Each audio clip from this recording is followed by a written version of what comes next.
Last week, I was at the African American Museum. I had read about the police department in DC taking their recruits.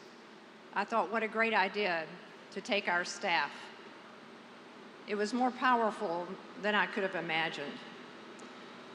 The women's voices and the men's that inspired our day were overwhelming. Regardless of the color of your skin, your story is in the African American Museum. The same week, last week, we celebrated the enormous impact and the life of Aretha Franklin. We also celebrated the life of a maverick senator, John McCain. With those three experiences, I couldn't help but be deeply moved by what passion can do in our lives. To find the way that we can do ourselves. Your executive deputy, Shirley Moore-Smeal, often says, do you? I thought, what can we learn from those amazing individuals that found how to do them? 16 years ago, I decided to start the Moss Group. I was not unhappy in my work at the National Institute of Corrections, but I was restless.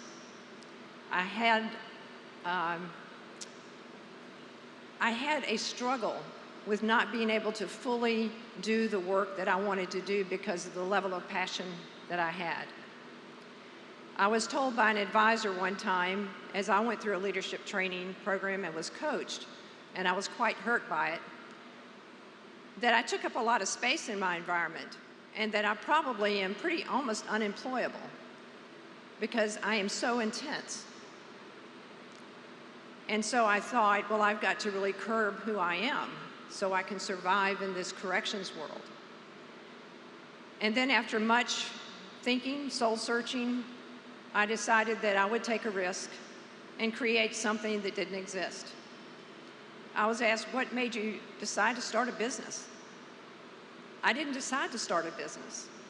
I decided to create a model that I could fully have my passion for my work.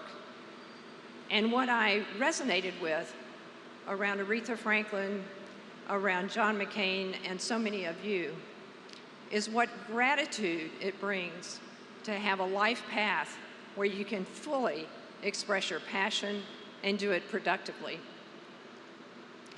It's been said that passion without choice, passion that has no path, creates rage.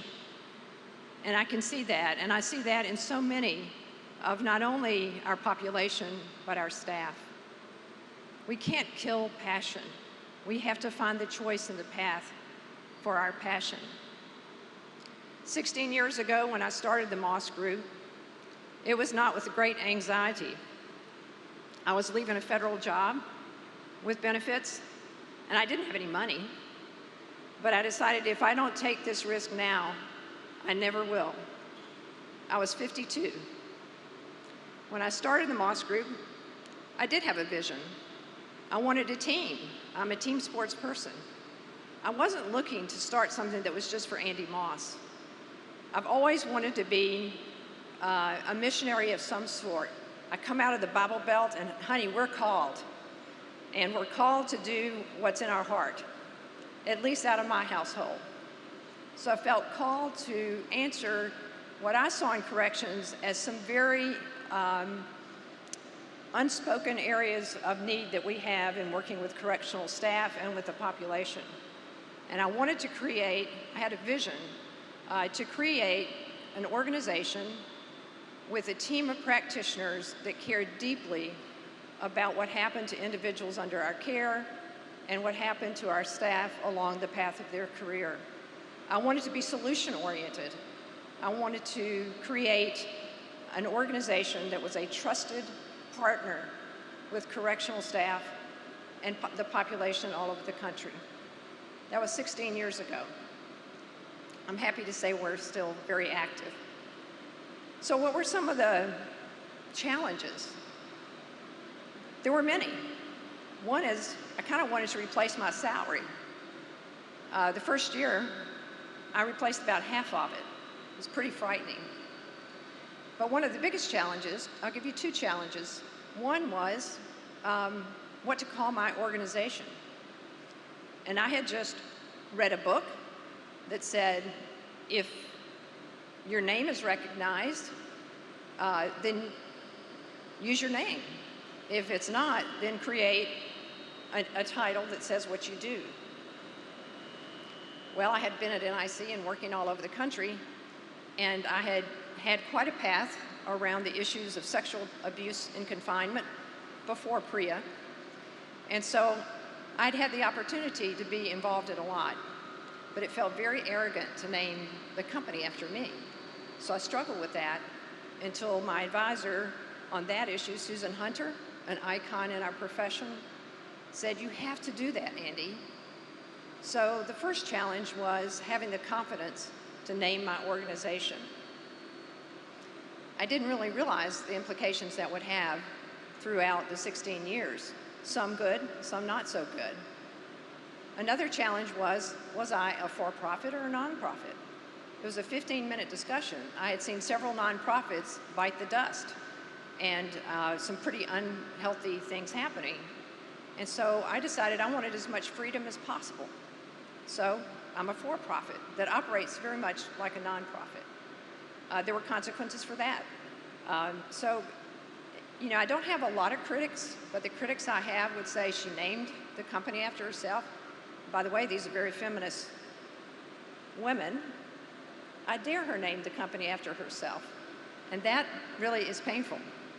I built the company to do the work, not to make profits, but I've had to learn a lot about business.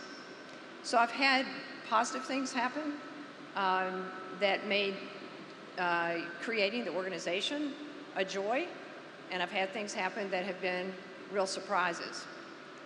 But the important thing that I would hope you would get is that this story is not about me, it's about you, and where you find your passion and what your challenges are, and facing those. As one advisor told me when I was really nervous about something, really uptight, she said to me, "Andy, it's only terror. It can't hurt you. Your fear can't hurt you. It's only terror." So what I really urge people to think about is, what is your level of risk you're willing to take to trigger and protect and nurture your passion? So I'd like to talk about some lessons learned real quickly. A couple of lessons learned is what you need a toolbox. You need a personal toolbox. It's my bias that we all need to have some spiritual practice, because there's lonely times no matter what your level of leadership is, and everybody in here is a leader. Everybody in here is a leader. So what is your toolbox? Spiritual practice is the foundation that has helped me survive. Other things in my toolbox is I journal. I write things down. I don't journal every day, and I don't say, "Oh, today I went to Pennsylvania." But I use it as a way to really work through issues and really be honest with myself. I also think reading and understanding that it's not all about you. If you read leadership books, you know that some of the challenges that we have been shared by others, many others before us. Just go to the African American Museum and see the challenges that women leaders had along the way. Having advisors or mentors or companions that can really advise you and give you feedback, and honest feedback, is so important. I'll give you an example of when it wasn't a good experience when I got advice. Early in my career, it feels early now, didn't feel early then, I was visited by my boss. I was in an operating agency, a correctional agency, and I was visited by my boss, who told me I was working on a lawsuit for women offenders. And he said, "If you don't quit working on these women's issues, you will ruin your career." And I don't know why I had it in me, and I don't know why I felt I could say this to him, but I said, "No, you don't understand. I may ruin my career in this agency or this state, but I'm in charge of my career."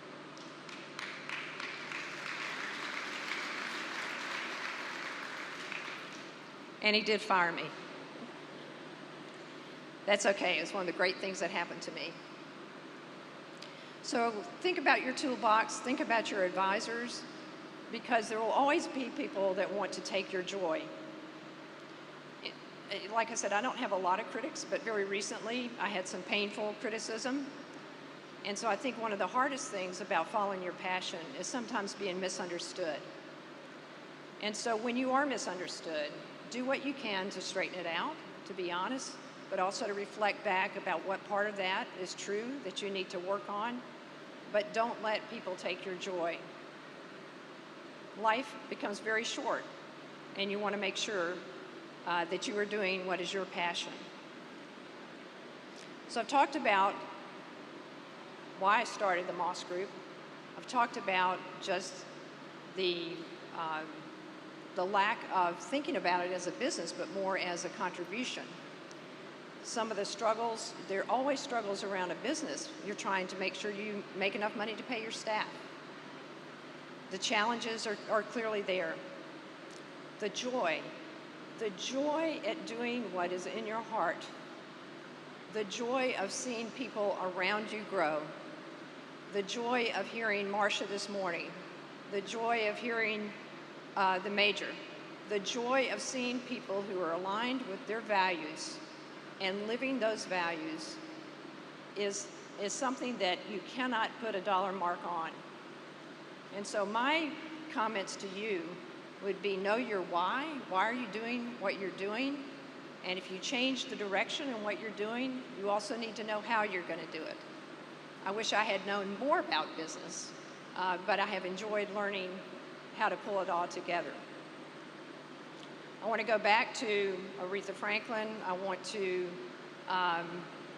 say that she invites us all to find that place in ourselves that we respect, that we can really lean into and find people to lift us up and to help us all rise.